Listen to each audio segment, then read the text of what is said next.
High frequencies, everyone. Black Fit Witch here.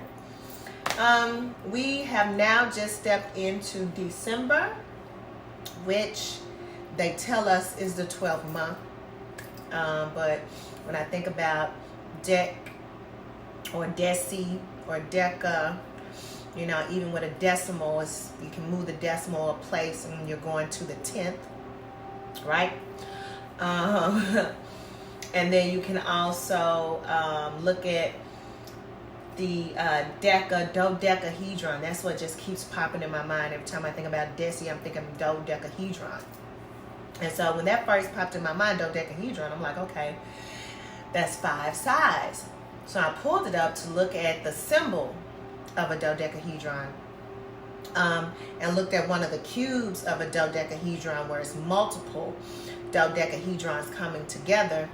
It gives a 5-pointed star. Then when we think about a 5-pointed star, I think about my hands, think about my body. We have 2 arms, head, 2 legs. There's 1, 2, 3, 4, 5. We are a dodecahedron. We are the 5-pointed star. Even thinking about these multiple 5-pointed stars coming together, when we do come together, we can form a dodecahedron because we are these 5-pointed stars. And I have it pulled up here, but you can pull it up, the dodecahedron, and it's looking at all of these 5-pointed stars coming together to make this cube. And so another thing that comes to me when I'm thinking about the energy of December, the dodecahedron, that's another symbol that came to me of the 5-pointed star. I also think about the 5 elements and working with the 5 elements, and even the energy of our fingers. And I know the other day when I did the video talking about the energy that goes out from the different locations of our bodies. But I want to go back to the hand, because as a martial artist, a lot of the things that we do and flow with comes from our hands and our energy movement and how we flow with that energy, actually guiding the next movement of the push and pull or coming together, whatever the case may be. But we look at it from our 5-pointed star, the star right here. And we have our thumb, which is at the core of it all, which represents the sun. And then our pointer finger, like when you point at somebody, this pointer finger also represents the third eye. Right here, our higher information, or our brow chakra. All right. Also, I think about, higher information, knowing I definitely think about like an airy feeling too. And then the middle finger. This finger here also represents fire. So we look at the middle finger as being like one of the Shaolin masters. It's the longest, he talks about it, it's the longest finger that we have. All right. When we hold our fingers up, that middle finger always exceeds out past everyone else. And even with most of us, also, well, the big toe kind of is like that, but my middle toe next to the big toe is a little bit bigger, taller than the big toe. And then our ring finger, this is gold or metal. And then our pinky finger representing water, okay? So we can look at, all of the elements, or especially the sun, because everything, plants grow from the sun. We need sun. We need plants in order to survive. We need the sun in order to survive. And those who can't live with the sun are different types of beings.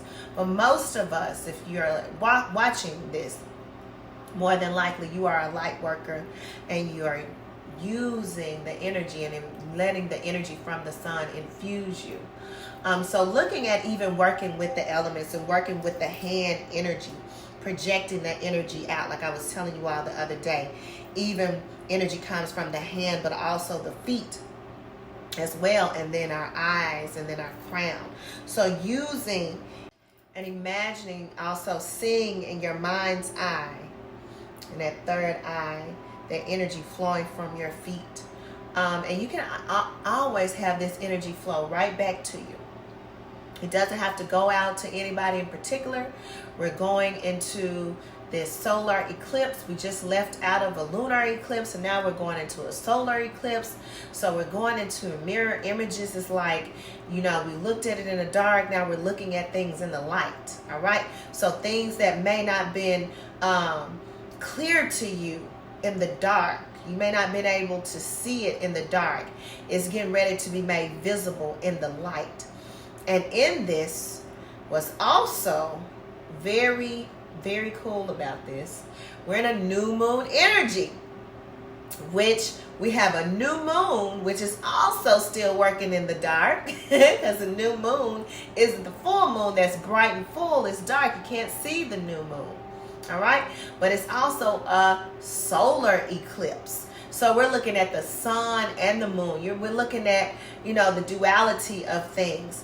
All right. We're looking at mirror images. All right. We're looking at a mirror, something can be twisted around, or, not what it seems to be on this side is different on the other side. All right. So working with, the dark and the light, and bringing those things that we didn't work with. I feel like those things that we did not look at completely in the dark, in that lunar eclipse and that full moon, is going to be brought back up so we can work it out. Whatever needs to be worked out that we haven't looked at in this new moon, in order for us to go into what they're calling new earth, or this higher level of consciousness. To go into that, we need to address those things in the light. All right. Address those things and bring it to light. I would say transmute those things that's in the dark and bring it to the light, to a higher frequency.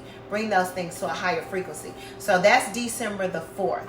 All right. So one of the things, of course, people always say, set intentions, which is good. You can definitely do that. But what's really coming to me is working with those things that we have not cleared out within us. Let that be your intention. Let your intention be, I want to raise myself to my highest frequency. So bring up those things that I may not have been aware of. Bring it to my awareness so I can raise up to my higher frequency, and I can bring in those things into my life that I know I am worthy of. That I can feel my worth, and I know that I am worthy. But if I haven't brought those things up and I'm just asking for, I'm using the universe as, like they say, like a Santa Claus, or always want to ask for things and receive and manifest, but first, before we even get to that part of even manifesting those things, let me reflect.